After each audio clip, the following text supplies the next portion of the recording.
So I am here with this chap. He's called Freddie Yauner, and you might have seen him. Look at this. And we have caught up this morning. I allowed myself a slightly earlier morning this morning because... Later. So there we go, that's what's been going on. I'm so confused because I've been having aggressively early mornings for quite a while now. But look, now I'm here with Freddie and it's brilliant. You can see yourself, that's the awkward thing, right? So I've released loads of films and people just think this is a singular thing. But when you're in person with people with the mask on, it's really disarming because every time they look at you, they see themselves. It's like, I always say it's like that early Skype. You know, the first time you got your avatar in the corner of the video call and no one could stop looking at themselves. They even had to redo the programming so you could sort of drag your picture into the middle of the screen so you could sort of get away with checking your spots whilst having your business call. But yeah, it's really lovely to be with other people with it. And one of the things I'm really excited to do is some more kind of performative mass participation stuff with it. Talking with some really brilliant producers and DJs about maybe just having a whole party where no one's allowed their phone, but everyone's got a mask on the dance floor. It would just be wild. So it suddenly exploded for you. Yeah. I mean, like, and unlike me, you've actually got something that you can sell. Because, I mean, I do actually get asked a lot about, do I sell pink hats? Oh, yeah. But the thing is, I don't know. I'm like, do I want to be the guy who's selling pink hats? Should we just, should we go? And then I just thought, you know, like, for every 10 people who ask if I sell pink hats, I'm like, maybe one of them might buy it. You know, it's not like I kind of. So there's me not being really an entrepreneur. That's a 20% hit rate. If you get a video with 10 million views but and you've got a 20% hit rate, then you're selling a lot of pink hats, John. Well, that's true. That's what the whole thing is based on. It's crazy. Answers below if you would actually buy a pink hat with Wallop written on it. But you have actually, people have been buying your product. Yeah. And we're starting a kind of global movement of people looking, showing the world what they're looking at. The piece is called What I'm Looking At, and it, very bluntly allows you to see what the person wearing it's looking at, and people are looking at all sorts of wonderful, showing us their children, their gardens, their favourite places, their hobbies, DJing, knitting. It's really delicious, just this sort of, ironically, it's a sort of analogue filter which relies on digital machines and digital media to, be passed around the world, but people are just loving the fact that it's getting you out into the world. Should we go stadium? Yeah, sure. But yeah, to your point, I suppose for me, I had this thing blow up, but it was almost the opposite. Like, I was not using social media, I'd stopped.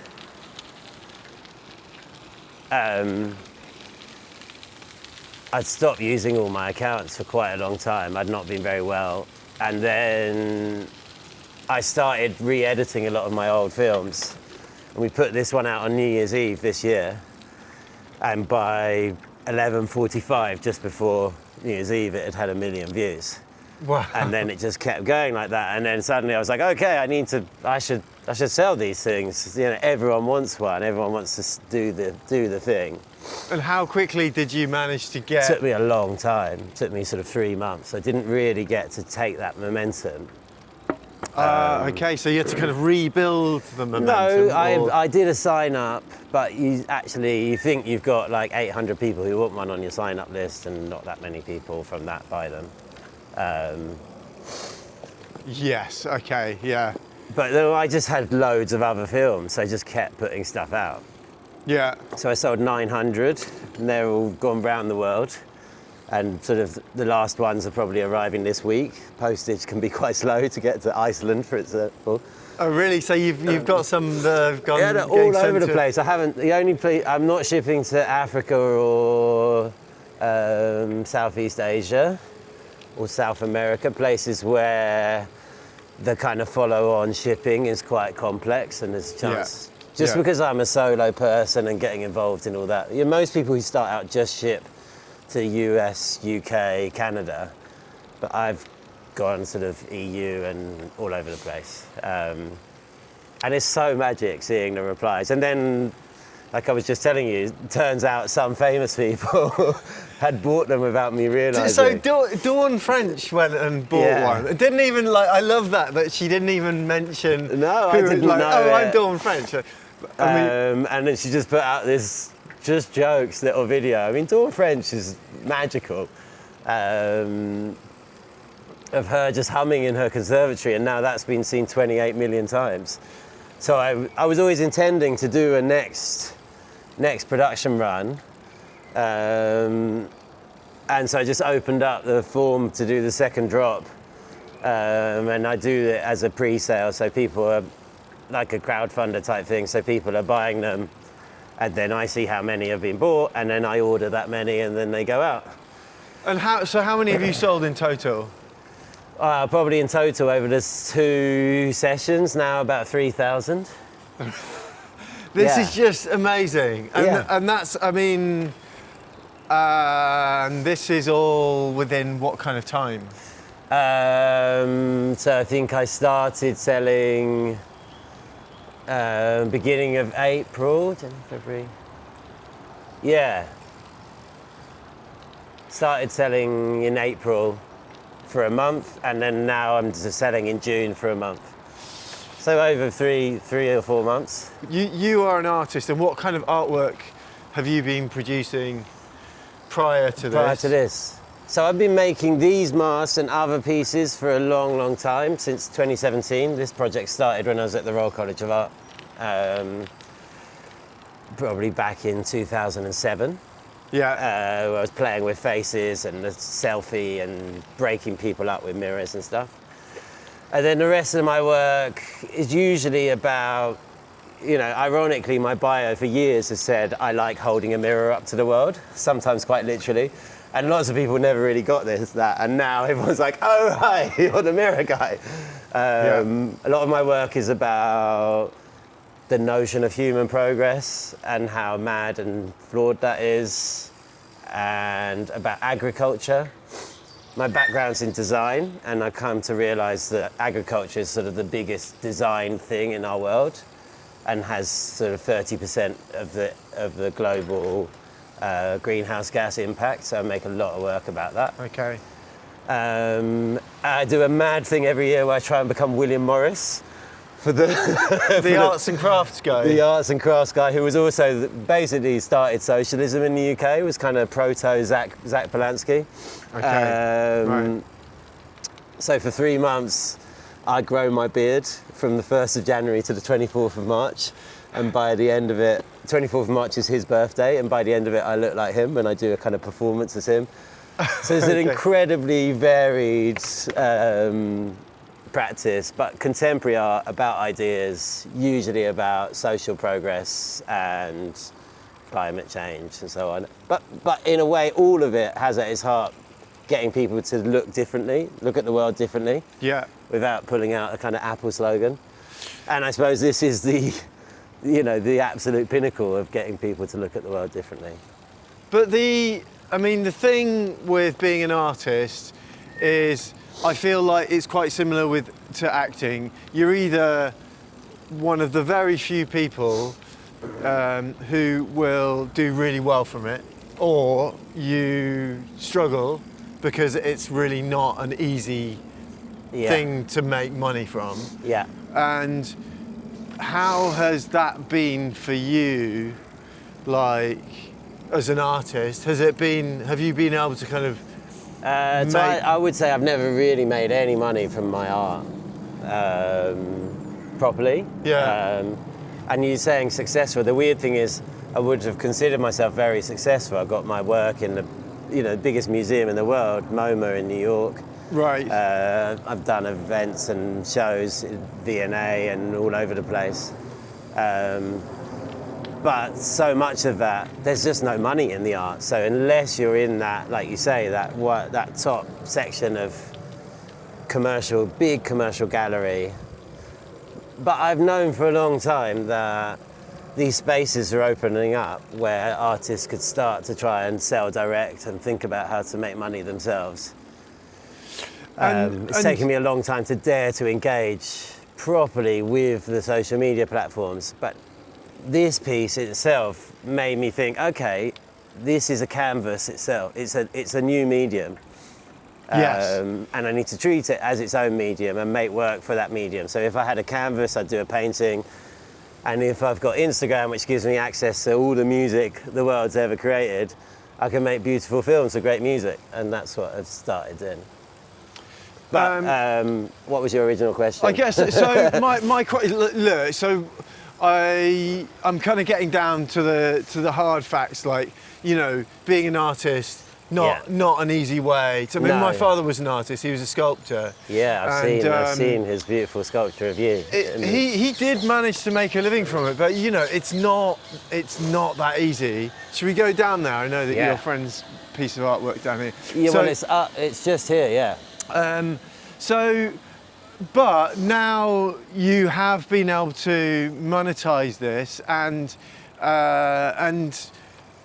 it's been a really kind of instant success, or it's been a very kind of fast track. I have a memory of an old friend that I grew up with in North London. We were sitting around in someone's basement, smoking and drinking, and he said to me, "Do you not want one day one of these amazing objects you've made to actually like take off?" And I was like, "Yeah, that would be great, but also it's fine for now. You know, some will. Look at that." Yeah, I actually came and had a really good look at her the other day, and so this is Tom Price. I went with Tom to the Yorkshire Sculpture Park. He used to go out with a really good friend of ours with his first big sculpture, which was the guy holding a mobile phone trying to get reception, which is an image you never really see anymore, but was quite iconic at the time. And he always represents kind of every man, woman, black people. They're never real people, but at colossal scale, and using a kind of Greek tradition, you know, using that traditional image making, but for the black diaspora, which has not really been done before. It's just so cool to see how successful, but also just how magnificent the sculptures are, the details. It's brilliant, isn't it? It's just stunning. Yeah. Nice one, Tom. I'm a fan. I'm a real fan. So yeah, I used to run a charity, and then when my wife went back to work after our first kid, oh, look at the planting, it's lovely. So good, isn't it? Yeah. I'm very into gardening at the moment. As I hit 44, it seems appropriate. And we kind of looked at the finances of it, and I was like, why don't I just look after the kids? That would be magic. And I love, you know, I have a propensity to do that. So I've basically been doing full-time childcare for 10 years, which has been totally magical. And then in that time, using the chance to transition back into a full-time art practice, you know, within primary school hours, full-time. And that gave me this long burn period to get the confidence back up, to build up ideas, to build up a body of work without the pressure of needing to bring in, you know, big income. I was getting really nice projects, but often then spending that investment again to make new works. And I think probably for, you know, 25 years I've been making works. An old tutor of mine used to talk about like dropping pebbles.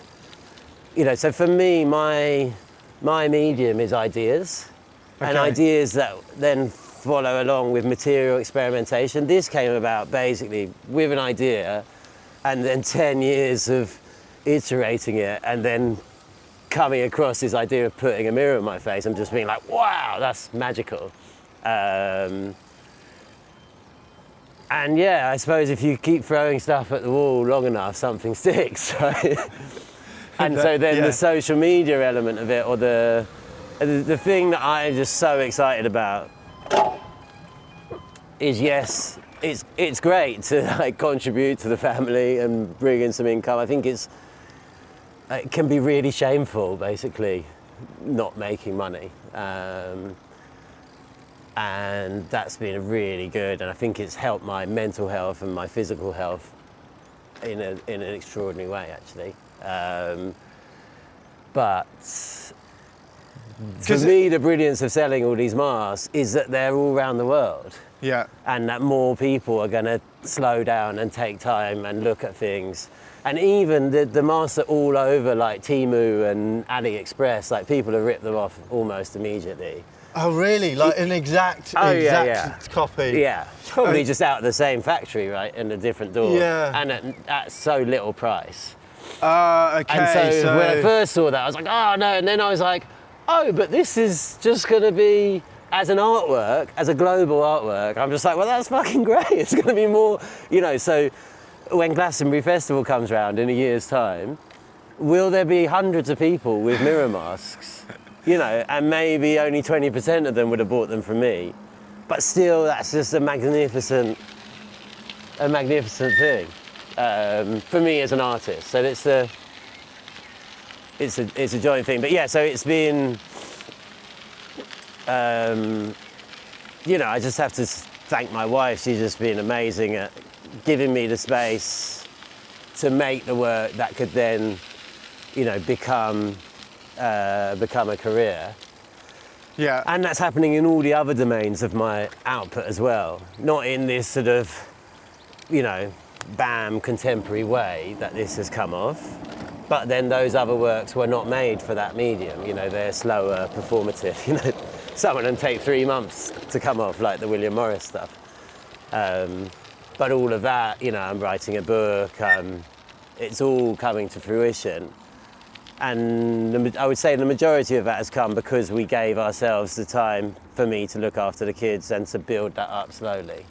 And I think most people are just, well, I don't want to characterise other people, but often people are kind of miffed that they have to do the childcare, and I just really loved it. To the extent I think it used to almost piss other people off in the park how much it looked like I was enjoying it. Well, I think that's one good thing about how ridiculously expensive childcare is in London, that it makes you think it actually financially kind of makes sense to look after my own kids, Yeah. But I don't know what you were paying, but my friends were paying £90 a day for their childcare. And there's this whole tranche of kind of private school level childcare. Wow, it's like an arms race. Wow, that's for like one child. Yeah. That was ridiculous. So that's actually that's a really cool thing and an amazing story. And I'm pretty like, I mean, look at this thing. Come on, I wanna give one a go. Yeah. Okay. Cool. Yeah. Come on, I've roped you in now. There's not, and also the infinity mirror opportunity of us looking at each other. Look at that thing.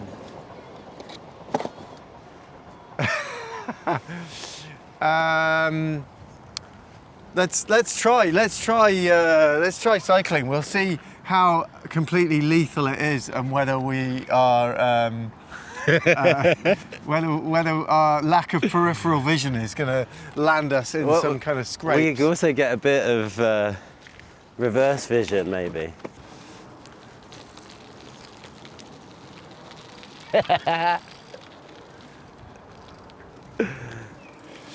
Okay.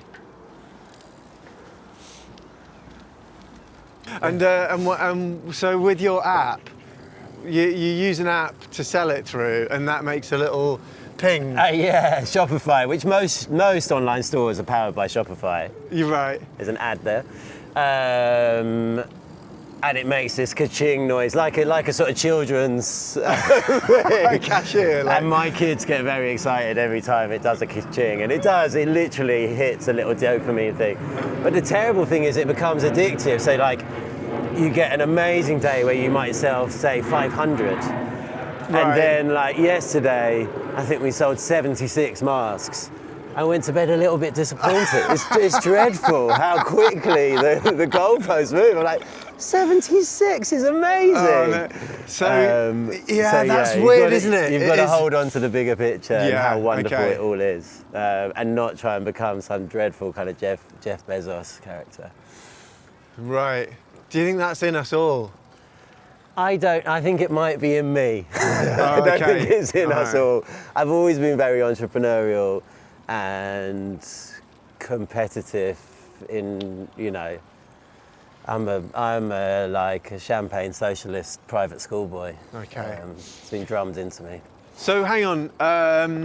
It's interesting because like right now, I feel like I'm incognito. Yes. So like it's weird because so you kind of can be recognised. I guess you get recognised for wearing the mask. Yeah. So I was also like a few days after the mask had gone viral, I was meeting a curator at the V&A Storehouse just down here, and he wasn't on social media. I took it out to show him, and the woman next to me almost had a fit. I was like, "You're the guy, the famous." So people recognise me all over if I'm wearing my mask. So there'll be someone. You don't realise, like, it's probably been seen maybe 50 million times in total. Yeah. And so actually in a lot of environments, you probably have this if you're wearing your pink hat, someone somewhere would have seen it.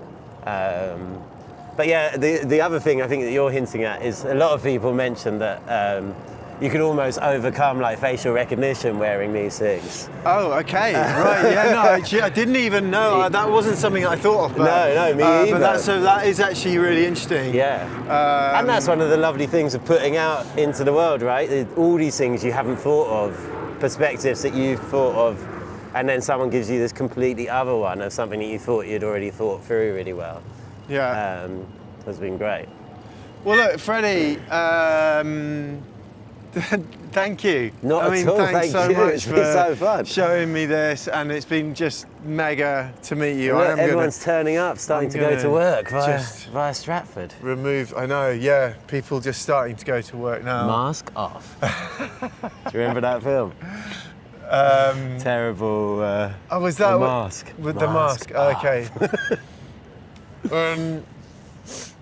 Well, yeah, it's been a right blooming treat to meet you, and I've thoroughly enjoyed this morning. And thank you so much. He's given me one of these masks, so thank you so much for that. Not at all. Can't wait to see you on the slopes with it on. Oh wow! Yeah. Take your face off.